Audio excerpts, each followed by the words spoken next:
I'm excited to be here in this space. First disclaimer, I do not offer legal advice.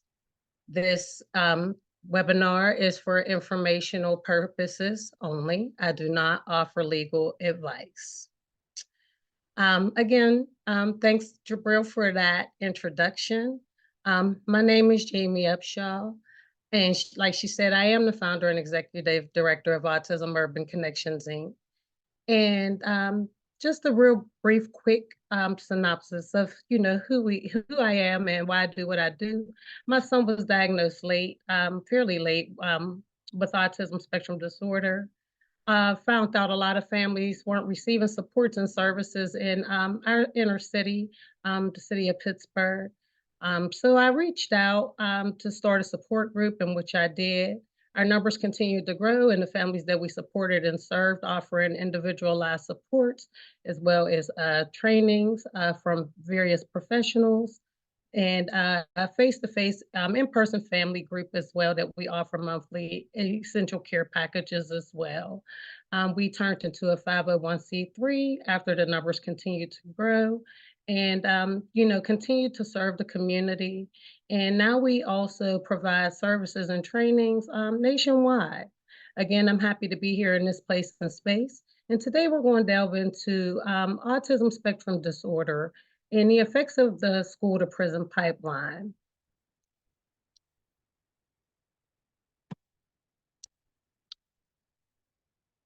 So, as most of you all know, this definition comes from the ACLU, the American Civil Liberties Union. The school to prison pipeline, it refers to the policies and practices that push our nation's school children, especially our most at-risk children, out of classrooms into the juvenile and criminal justice system.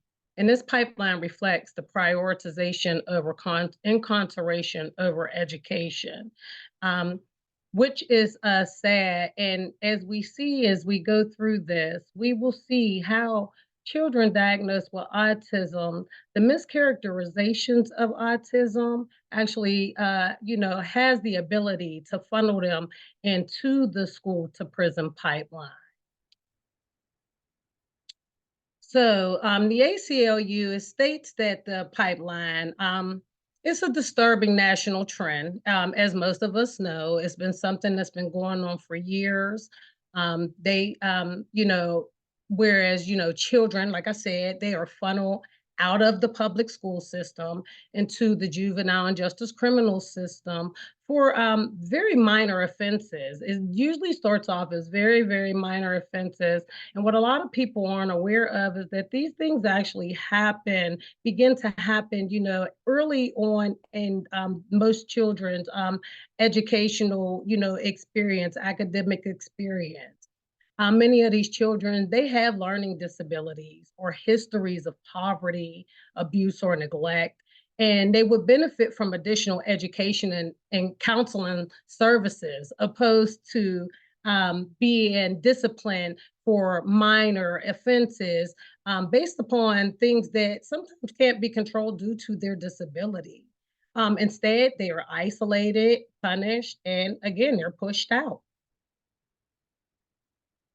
So, according to a report titled "The Unlocking Futures" by the National Center for Learning Disabilities, it stated that as many as 70% of youth involved in the juvenile justice system, they actually have a disability. The report also noted that justice involved youth with disabilities, they're more likely to rotate in and out, back and forth from the prison to school, back and forth. It becomes a rotating cycle once they enter it.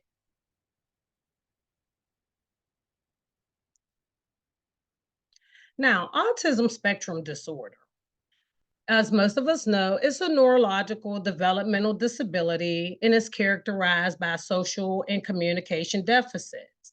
Now, these deficits, they may limit understanding of what others are saying, which may negatively affect the ability to communicate effectively to others, which in turn can, lead to, again, those mischaracterizations and people not understanding, what may seem to be evasive is just, someone on the spectrum, that have communication, social deficits. So autism in law enforcement. Individuals with ASD, they actually have up to 7 times more contact with law enforcement over the course of their lifetime than their peers. 20% of these youth, they have been stopped and questioned by police due to their perceived oddness or inabilities to act and react in a socially appropriate manner. Like I stated before, with those social communication deficits, they do not always respond. Most individuals with autism, they do not respond the way that, someone with an untrained eye would not, know because they have an untrained eye. So they're not aware. So they're thinking that someone is being evasive or that, they're breaking the law or, that, they're just being, defiant, so to speak, which like, again, like I said, these mischaracterizations, lead them into, involvement with law enforcement when actually these things should not be happening. So, in a study here in Pennsylvania involving 2,525 caregivers, 7.9% of elementary to high school age youth with ASD experience police contact. 7.8% experienced hospitalization, and 15% were recipients of school disciplinary action due to, again, untrained eyes working with individuals, and they need, of course, additional training and support as well so that we can support and they can be supported as a whole. So autism and criminal conduct. There is no direct link between autism, the spectrum disorder, and criminal behavior. There is no direct link. However, with the schools, they have embraced the zero tolerance policy that automatically imposes severe punishments regardless of circumstances, meaning that, again, to an untrained eye, an individual with autism could appear to be evasive, defiant, because they don't understand. And they, of course, may, require additional support and training. Um, they are automatically and severely punished, regardless of the circumstances, which is really sad due to the zero tolerance policy. And then under these policies, students, they have been expelled for minor things, like I said, minor offenses, things such as bringing like a nail clipper or scissors, to school, and not with any malice or criminal intent. Just sometimes being unaware, but these minor offenses actually leads them into the criminal justice system. But again, like I said, there's no actual direct link. Now, autism in the education system. Students diagnosed with autism and other disabilities, they can easily get lost in a classroom. Again, to untrained professionals, a lot of teachers, administrations, even our paraprofessionals, a lot of them are untrained, to really work with individuals with autism and other disabilities because the training sometimes I believe just is not available. I think with more information coming about and more testing and things being available, to receive diagnosis more early, these things can actually, help in assisting teachers, paraprofessionals, administration in the classroom so that these very students do not get lost because at times they might behave in ways that their teachers or peers don't understand, or like I said, they behave in ways, not misbehave, my apologies. They behave in ways, that people don't understand. Like I said, the deficits, the social and communication deficit. People look at, things like lack of eye contact, is being evasive, when sometimes it's just uncomfortable. Different things, sensory perceptions, different sights, different sounds, different lighting, different things, may, excuse me, make someone with autism behave in ways that teachers and peers just don't understand. However, including, youth with ASD and children with disabilities, they are 2 times more likely than non-disabled peers to be suspended, opposed to them receiving the support in the classroom that they need. They're actually suspended. They are not, supported. They're not, given, the proper resources and the proper individuals to work with them directly to avoid these very suspensions. Instead, like I said, because of their certain behaviors, it funnels them right into that school to prison pipeline. And it starts with the suspensions, like I said, the minor incidences, as well as being a Black male with a disability. Um, it has also been described as a trifecta, being Black, like I said, a male, and with a disability. It has been described as a trifecta, and also has the highest suspension rates in American schools. So again, this also, goes to individuals, with diagnosed with autism, those males, So yes, we do know that our Black males with disabilities are actually funneled into the school to prison pipeline more often than any other individual. But unfortunately, students' integration into the juvenile justice system, like I said, it often begins with something small as behaviors that are misinterpreted of one with autism. Again, to untrained teachers, staff, behaviors that are associated with autism, they can appear to be unruly and even aggressive. And like I said, seen as evasive, that lack of eye contact, not being able to respond the way that someone may think that they should respond, um, aggressive behaviors, and sometimes they operate not a fight or flight, because they're in a position that is uncomfortable to them. However, it is nothing that is of like malice intent. So these behaviors to untrained staff and professionals are, misconstrued at times. And like I said, leads them into that funnel. In turn, the nature of the core deficits, again, like I said, of ASD, it poses a risk for being both victimized as well, because individuals on the spectrum, they're victimized as well. And like I said, funneled into the school to prison pipeline.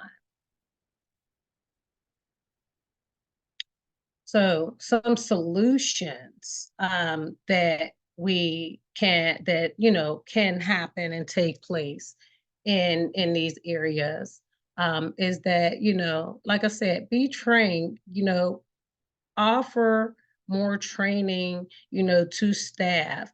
Parents, jump in, learn, more things as well. Because learning more helps you to advocate in these places and spaces. Because, the signs and symptoms of autism and how they may be differentiated from other disorders. And what I mean by that is that a lot of us may be aware that, autism is misdiagnosed initially in a lot of our African American minority children, which again, like I said, they're funneled into that school to prison pipeline. And, with the kids being misdiagnosed early on, they're diagnosed with other disorders such as like ADHD, conduct disorder, oppositional defiant disorder, disruptive behavior disorder. These are a variety of disorders that children with autism that actually has classic signs of autism, they're actually misdiagnosed. Not saying that, that autism does not run comorbid with other diagnoses. However, the symptoms of autism are actually missed early on. And so learning about those very things, about those disorders, help us to alleviate those misdiagnoses, lack of diagnosis, or even kids not being diagnosed at all. So that is a solution, that is one solution, to the problem. And then, we can incorporate greater sensitivity regarding ethnic differences in language used to describe child behaviors. Being more sensitive and aware of the language that is used, for individuals, diagnosed with autism or other disorders, being mindful of the language that is used around children, because when you tell a child that they are bad, these are the behaviors that they start to take on and believe that they are. And so these are sometimes the behaviors that they put out, opposed to us, educating, our children, as well as the parents, the professionals, the teachers, the doctors, everybody like really coming together and, working on a common language to describe child behavior and let it not, be, described in such a negative light. Things would probably be, a lot better, because a child, receives more positive behaviors. People put out, what you give about them. So if you put positive, they'll output positive. If you put negative, sometimes they're going to put out that negative. So let's be mindful, and gaining a greater sensitivity regarding those ethnic differences and, like I said, describing those child behaviors. Another one is, education and values clarification regarding their own beliefs, regarding your own beliefs about the prevalence of autism and its presentation by ethnicity, meaning that, we have to put our biases sometimes to, the side, get educated, but be clear too on the level of education that we get and the things that, we continue to receive education wise. Get clarification too on what, what your values are, regarding your beliefs when it comes to autism.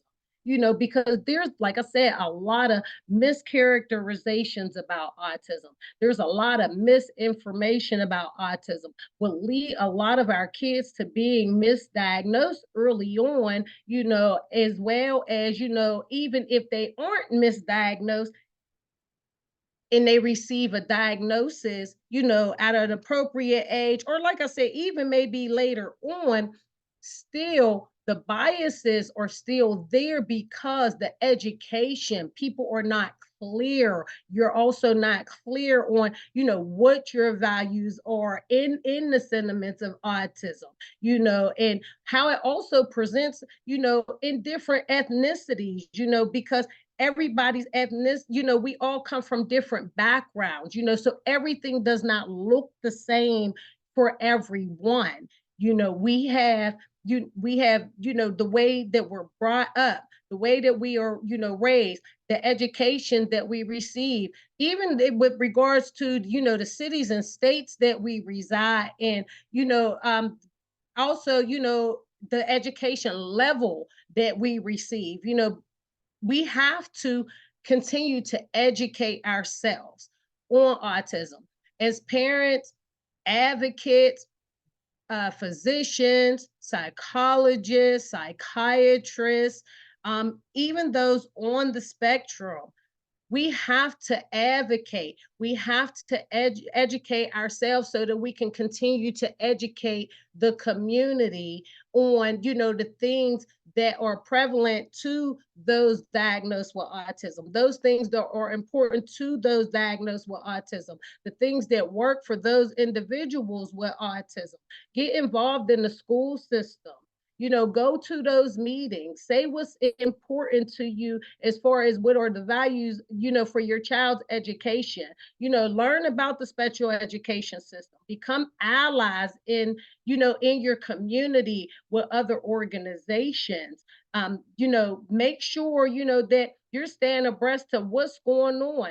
Get involved and learn about the resources, that are in your community, the support systems that are in your community, because the better educated that everyone becomes, the more everyone can come together to start creating additional solutions, because these are just a couple. And I'm sure that, well, few, because three or more is a few, but I'm sure that there are plenty more solutions that we can come up with, so that our kids are not suffering at the hands of adult miseducation, so to speak, of people, the lack of learning, the lack of understanding, the lack of resources.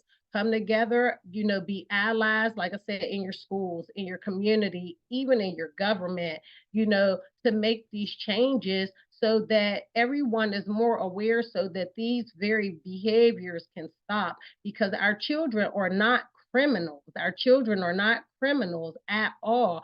Our children are sent out every day to learn. And we as parents, advocates, teachers, all of us, we go out, we have a reasonable expectation to believe that our children are going out and being treated appropriately.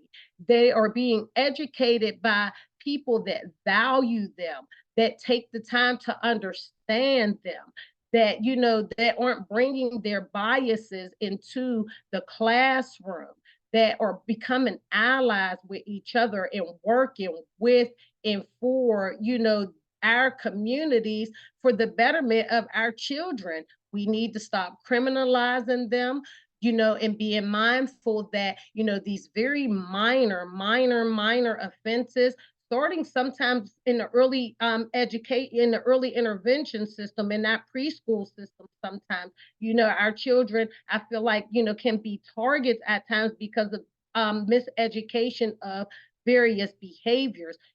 Our kids get rolled up because of behaviors, or minor things like such a nail clipper, brought into the school. They receive referrals. This actually starts the process that a lot of people are not aware of. This starts the process of the school to prison pipeline. Those very little referrals, as the school sometimes refers to as this minor, oh, it's just a referral. It's not just a referral. These are things that follow your child throughout their academic career. So be mindful, be extremely mindful, in learning and knowing, your rights as a parent, for your student, if your child, has autism, or any other disability, make sure, that their IEP is being followed, make sure, that there are things, and again, like I said, work together as allies, come together with the teachers, the principal, the social workers, the counselors, come together, with the system to try to make this a better place and space for our children. Because again, like I said, they are not criminals. They are not criminals. They are children, and sometimes having behaviors that are misunderstood.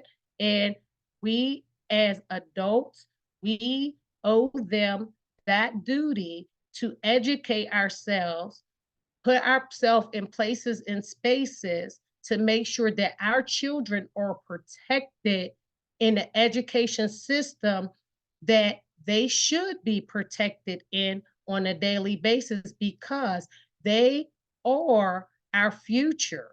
We need to make sure that they are protected, they are receiving an education, and that they are in places and spaces with people that are willing to grow and understand who they are. And, excuse me.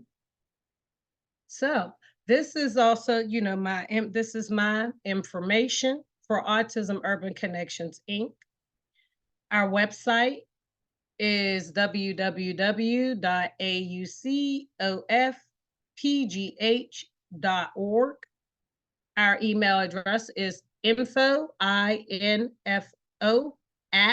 aucofpgh.org. Our hours are Monday through Friday, 10 a.m. to 4 p.m. And we can be reached at area code 412-812-3091.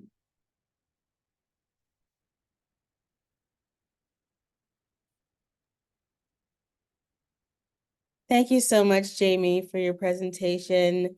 Thank you for sharing such vital information to our Spark community. We have some time left for some questions. So I'm going to jump right into the questions. This first question requires some backstory. So I'm going to read the backstory a little bit and then ask the question. Despite having a diagnosis of autism from a board-certified pediatrician and licensed clinical psychologist from our regional children's hospital, the educational staff at our public school refused to provide support services recommended until they observed my child in kindergarten for 60 days. When our son acted out, the school staff told us that he was more, quote, oppositional defiant than autistic. The district wanted him to ride a bus to a different school and attend separate class. The proposed school was literally across from our juvenile justice offices and had a school police car outside. We refused and moved to a different district. Since that time, our son has received appropriate services, and this year he qualified to join the Junior National Honor Society. Sadly, I've heard from many parents that our story is not in isolation. And the question is, besides moving, what advice would you give to parents in a similar situation? First and foremost, I apologize that that you had to go through that. It saddens me to hear that, as you stated, this is common, very, very common. And moment of transparency, it happened and continues to happen with my own child. We do have an outside diagnosis. However, the school does not recognize his outside diagnosis. Um, they did, though, offer, we did. So, what I did and recommend is that you reach out to the school district, you request an IEP meeting, so that an evaluation from the school district's behavioral specialist, whoever their behavioral expert is, usually a school board psychologist. That's what I recommend you reach out. And that's how you kind of get the ball started when you reach out. Always document it, make sure it's in writing. I suggest always sending it via email. That way it's always a chance, you keep a paper trail of what's going on, your initial date that you're requesting that. You request that evaluation. They have certain amount of time to honor that request as well. And usually, you can also, request that they receive the IEP meeting as well, if you believe, because like you said, you do have an outside diagnosis. So you already kind of know, what you're working with. Unfortunately, like I said, the school, for whatever reason, does not like to accept the outside diagnosis. But I also believe sometimes it's just that they, uh, the supports that the child may require in the school, they don't want to honor. However, once you get that evaluation from the school board expert, you usually can go ahead and get the process started to get the IP, process going or whatnot. and make sure that you have people with you, maybe an advocate. I really, really, really, really, recommend that you take a IEP advocate, with you. You can take whoever you want with you, to your IEP meeting, all documentation and things, just to make sure that the IEP is drafted accordingly, because the IEP is a legally binding document, and which the school district is required to follow. So again, I apologize that is something that you've experienced, but I am also grateful to hear that your child is now receiving those support services that they need. And I do hope that you, as the parents, are receiving that support as well. Thank you for that question. The next question is, what can we look for in our children's schools that are sure red flags for a system that is aligned with the school to prison pipeline policy? So again, as I stated, in the presentation, be mindful of those minor disciplinary actions. Those minor behavioral infractions, especially if your child already has an IEP. Make sure that, if they have a behavioral component, which I recommend that families have in there, a behavioral component in the IEP, make sure that those things are being followed. Make sure that that you stay on top of it as a parent as well. Make sure you have those conversations continuously, with those individuals that engage with your child on a daily basis in the school system.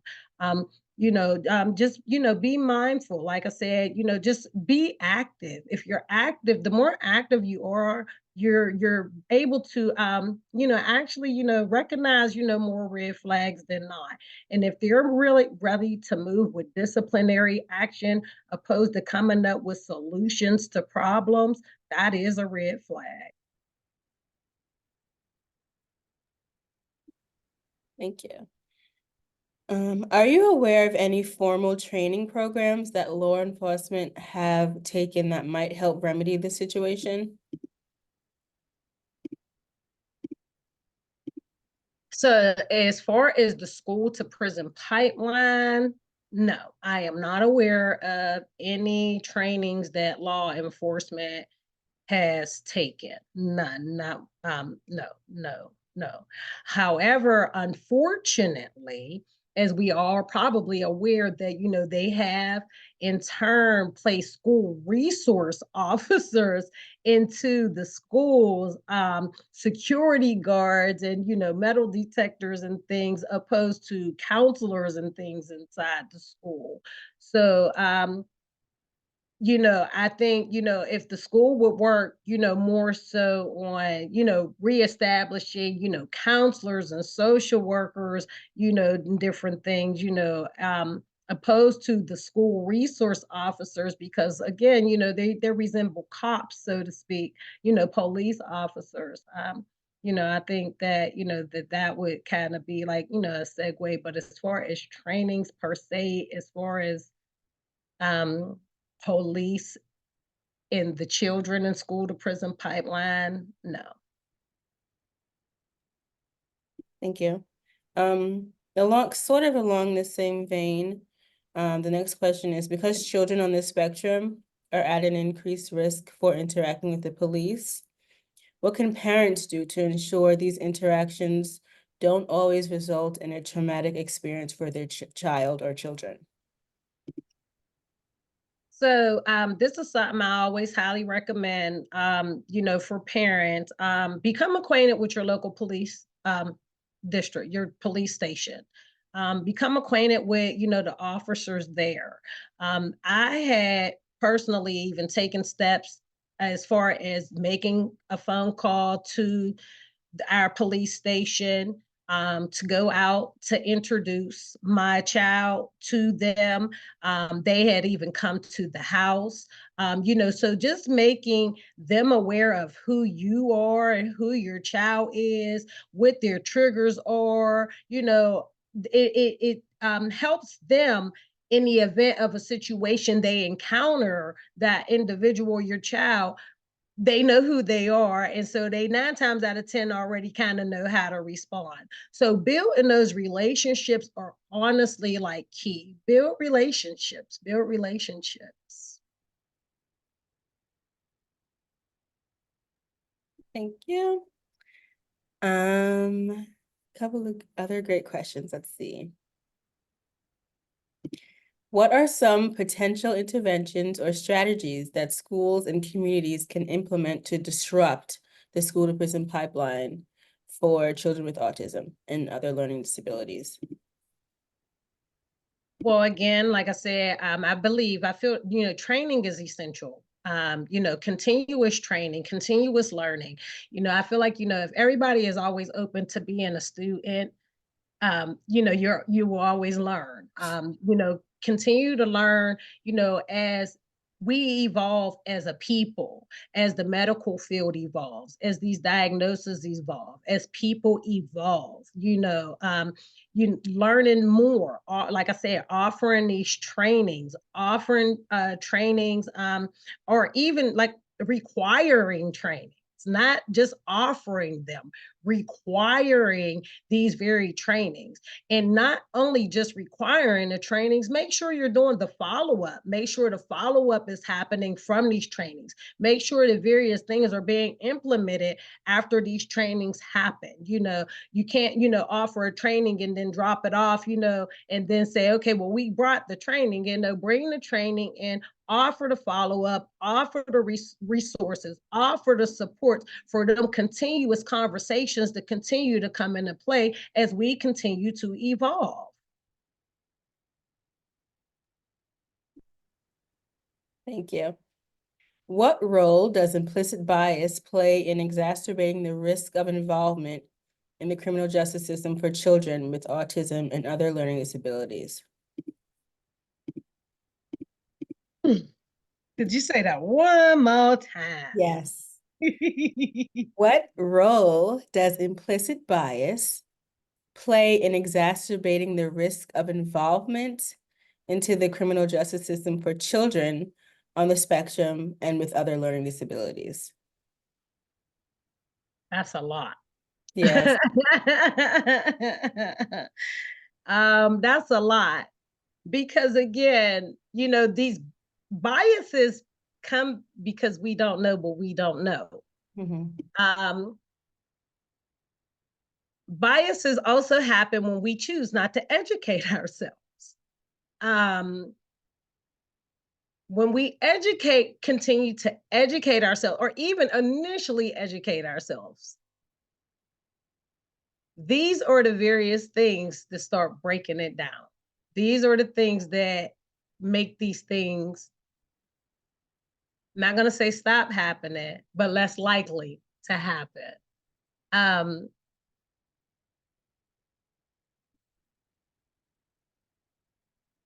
Again, because we don't know what we don't know.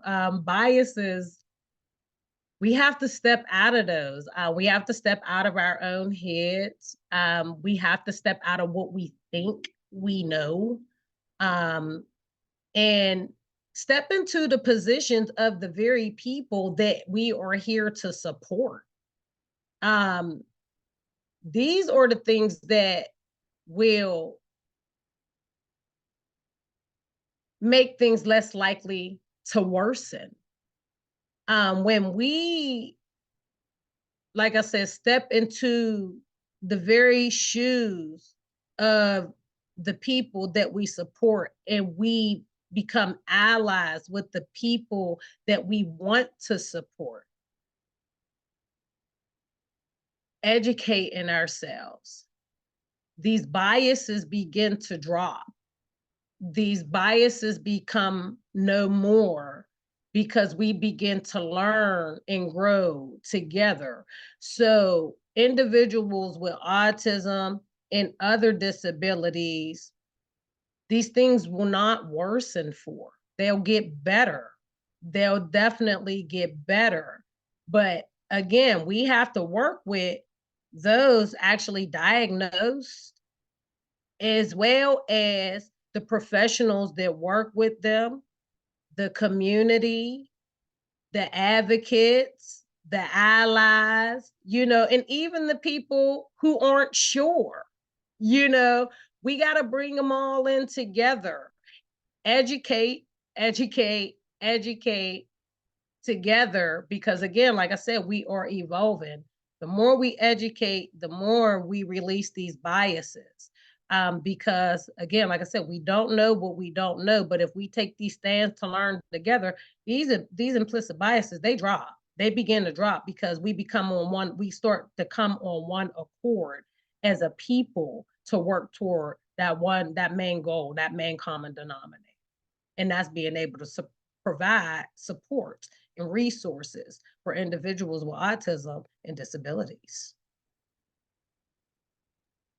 I think a common denominator I'm hearing today is education, education, education. We have to educate ourselves, educate our community. And so I think for Black History Month, it's good to say knowledge is power, so we can empower one another. I have some more questions. Let me get into them. This is a good one.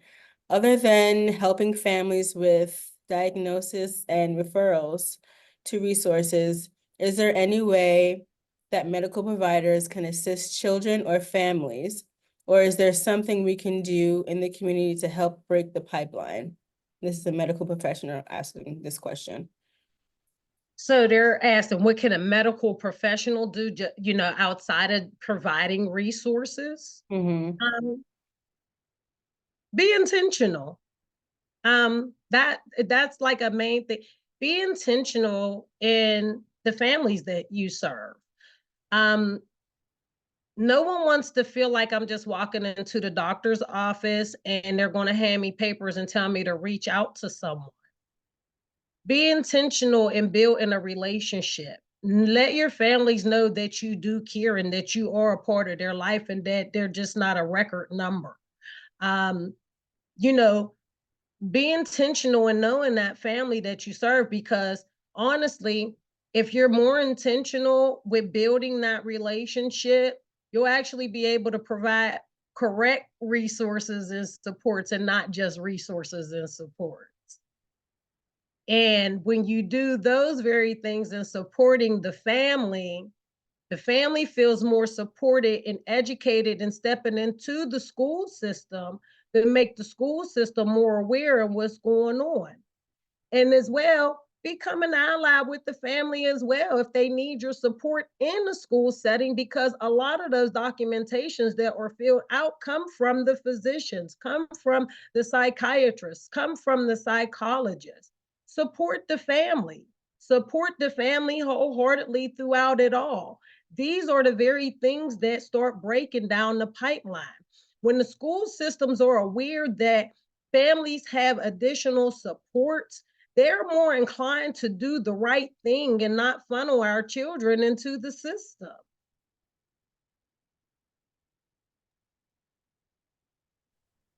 Thank you. How can educators and school personnel better support the unique needs of children on the spectrum and with learning disabilities to prevent their involvement in the criminal justice system? As we know, autism is not, it's not a one size fit all. We know inclusion is not a one size fit all. We know support is not a one size fit all. But this also goes to the teachers, like I said, for, the physicians. Be intentional. Be intentional in the relationships that you build. As teachers, you spend the majority of the day with our children. We are entrusting that our children are safe. We are entrusting that our children are being cared for. We are entrusting that our children are being protected, because we do not have an expectation that our children are being mistreated or abused when we send them out. So again, as a teacher, be intentional, build relationships, understand, what's going on. Don't just assume, have those conversations, with the parents when they come in. I'm not saying that this has to be, after a 9 to 5 thing, but be intentional with the relationships that you build, with the families. Because when you're intentional, you know more, so you're able to handle situations more accordingly, opposed to making assumptions and rash decisions that leads our kids into the criminal justice system.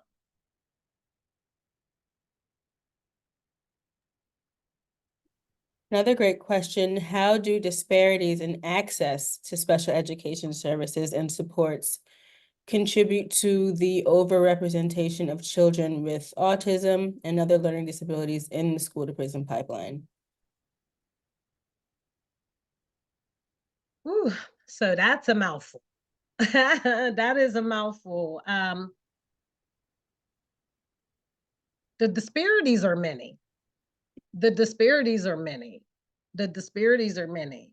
And so when, you even just compiled a disability, onto the many, many disparities from, low income, to homelessness, to individuals, that can't even, provide food, that receive, government assistance. The disparities are many. The disparities are many, and which also trickles into the school system.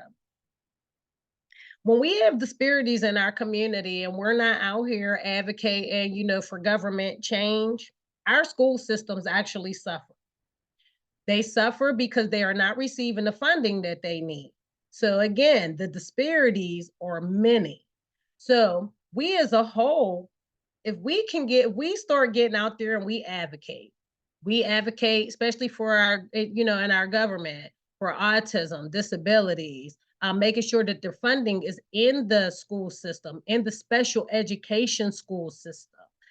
We can start breaking down all of these stereotypes. We can start breaking down this school to prison pipeline, because if the funding is available, the resources are available. So when we start working it from the top as a whole and we get out there, together and ally together, changes begin, changes happen. Thank you. I have another question that requires a little backstory. So our son just turned 12. He's in the first year of middle school, 6th grade. We have a 504 AIP and a BIP for behavior. He's been picked on and bullied for years. It hasn't gotten better with the new school, because it's a lot of the same students. They were in a hearing to determine if the son should be expelled because of this behavior since school started. Everything has been minor behaviors until a classmate stated that their son yelled something obscene in class. But then it turned out that a student wasn't being honest. They went through the entire process of OSS, in-school suspension, out-of-school suspension. They want to know, what can they do differently so that their son doesn't end up a statistic?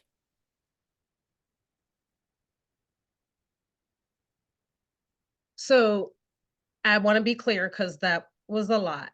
Mhm. So he's 12. Does he have a diagnosis of any sort? Yes, he has a diagnosis. Okay. Mhm. And he only has a 504.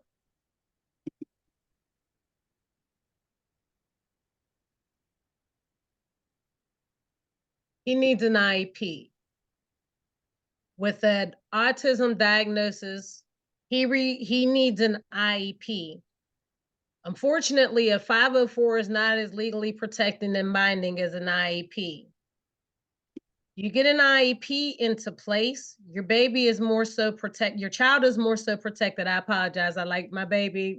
I have grown children. I call them my babies. They're all my babies, all of them. Even the children I work with, the children I serve, the families, they're all my babies, and I don't care how old they are. So your baby needs an IEP. You should request an IEP meeting. The IEP will legally bind, some things. You can get more protection with that IEP.